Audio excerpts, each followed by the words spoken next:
Hello. Long time no see. I've been away, but I'm coming back, like right now. And I'm actually doing something that I have not done before much. And it's a book review. Wow, I suck at this more than I did before I went on a break. Um, the book I'm reviewing today is Angelfall by Suzanne E. This is a dystopian young adult story, and instead of trying to summarize for you the plot, I'm just going to read the summary because it's easier. It's been 6 weeks since angels of the apocalypse descended to demolish the northern world. Three gangs rule the day while fear and superstition rule the night. When warrior angels fly away with a helpless little girl, her 17-year-old sister Penryn will do anything to get her back. Anything, including making a deal with an enemy angel. Raffe is a warrior who lies broken and wingless on the street. After eons of fighting his own battles, he finds himself being rescued from a desperate situation by a half-starved teenage girl. Traveling through a dark and twisted northern California, they have only each other to rely on for survival. Together, they journey toward the Angel's stronghold in San Francisco, where Penryn will risk everything to rescue his sister, and Raffe will put himself at the mercy of his greatest enemy for a chance to be made whole again. Dun dun dun. Now, I bet most of you already know about this book and have already read it because it's super well known and super well loved. But unfortunately, my final rating is 3.5 stars. I wanted to be wowed by this book. I was like kinda hoping this would be the Angel book to blow my mind away, but it wasn't for the most part. However, some epic shit went down there at the end, like the last 30%. Whoa. Amazing, and I will definitely be keeping up with this series. This book is not all puppies and rainbows. Unless we're talking about men eating puppies and rainbows of blood, in which case maybe it is. This book is dark. I mean, really dark. I keep forgetting how much crap happened in dystopian world.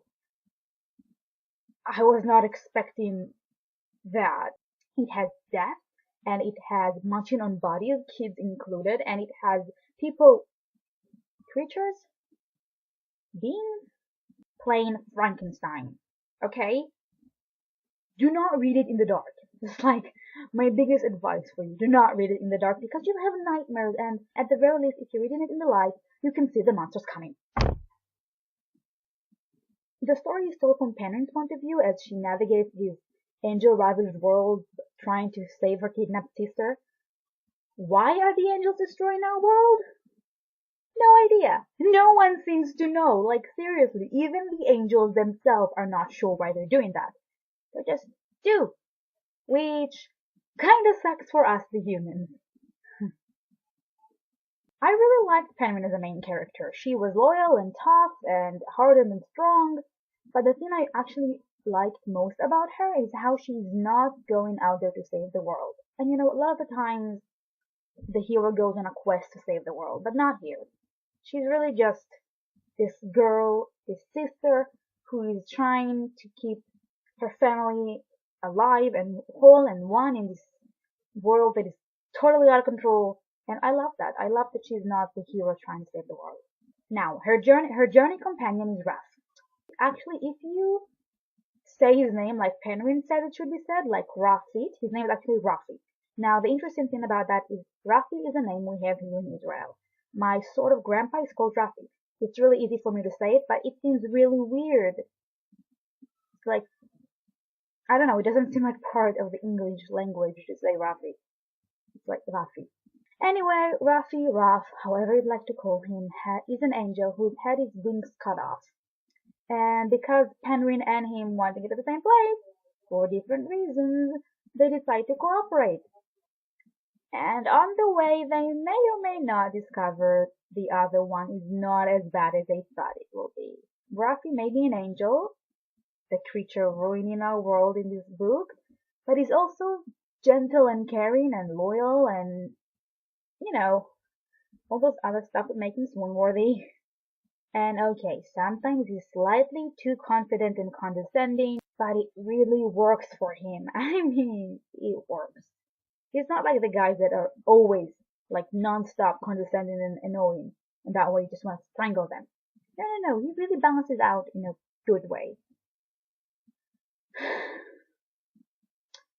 I may have a tiny little bit of a crush on this guy, but just tiny.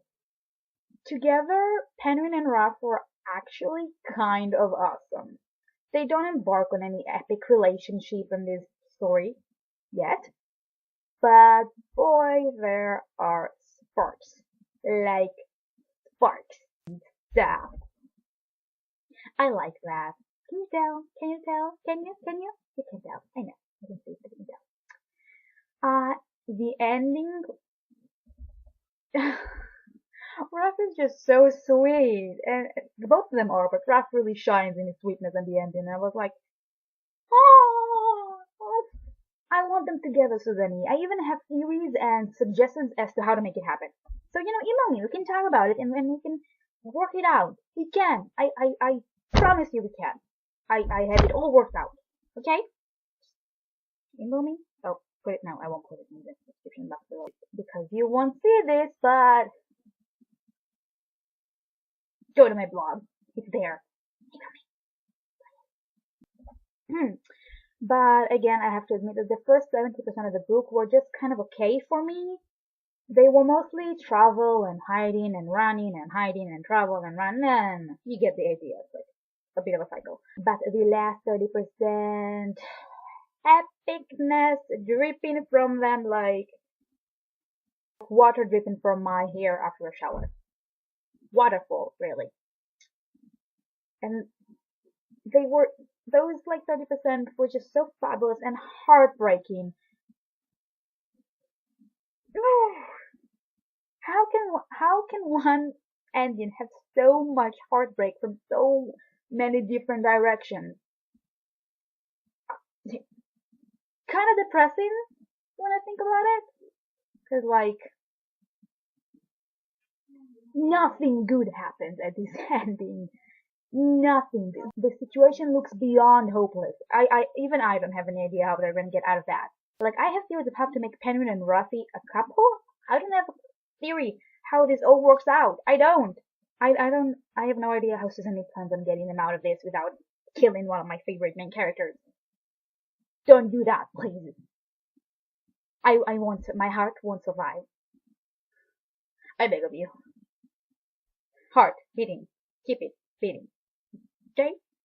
I can't even form sentences anymore. This is lovely. Like, sentences? Woo! So last year.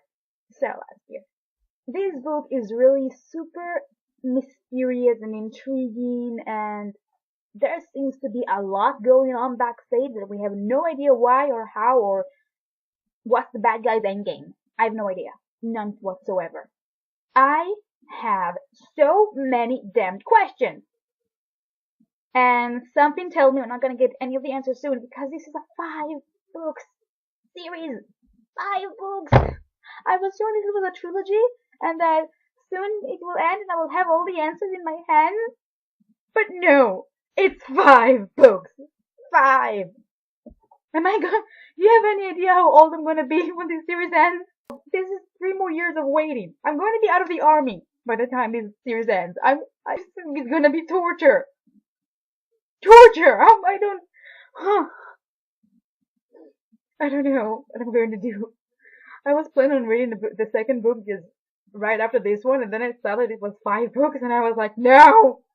I'm not reading the second one now. I'm waiting. I'm gonna have all of them together in my head before I go on that torturous road. I should have seen that before I started Angelfall, to be honest. But I didn't notice. Because Goodreads had the other 2 books under the author's name and not under the series, and they only recently changed that. And then I learned about it, and I was crying inside. I'm still crying inside. 5 damn books. Only 2 out. 3 more to go. 3 years. It is. Why? What have I done to you? Not you, the viewers. You, the one almighty up there. Who sends angels to kill all of us? So, yes, we must have done something. Well, this is it for today's review. I will see you soon, hopefully, and I hope you enjoyed this, and I hope I haven't bored you out of your mind. If you want to see the written version of this review, it's in the description box below. Bye! Worst ending ever.